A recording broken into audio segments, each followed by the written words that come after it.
حضرت شیخ سعدی عجم کے ایک بادشاہ کی کہانی بیان کرتے ہیں کہ وہ اپنی رعایا پر اس قدر ظلم کرتا تھا کہ اس کی رعایا ملک چھوڑ کر دوسرے ممالک میں آباد ہونا شروع ہو گئی۔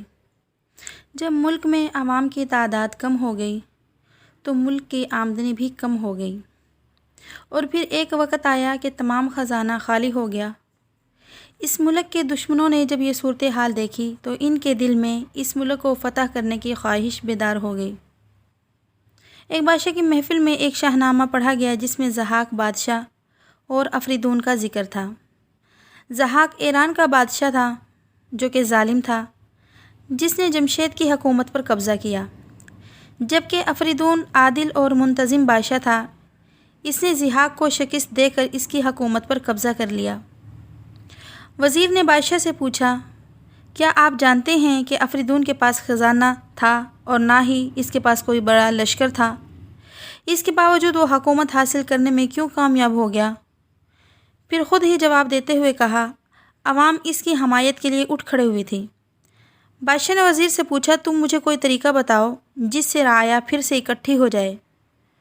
وزیر نے کہا، بادشاہ سلامت، ان پر لطف و کرم کیا جائے تاکہ وہ آپ کے زیر سایہ رہنے میں خوف محسوس نہ کریں۔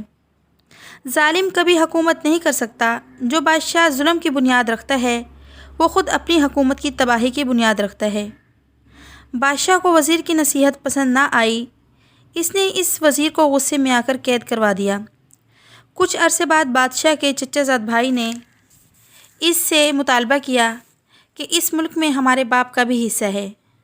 ملک کی رعایا نے بھی اس کا ساتھ دیا اور انہوں نے ایک بڑے لشکر کے ذریعے اس ملک پر قبضہ کر لیا۔ بادشاہ ہو کر کمزوروں پر جو ظلم کرے تو مصیبت کے وقت ان کا دوست بھی ان کا دشمن ہو جاتا ہے۔ دیکھیں فرینڈ، ایک ظالم جو ہے وہ کبھی بھی کامیاب نہیں ہو سکتا۔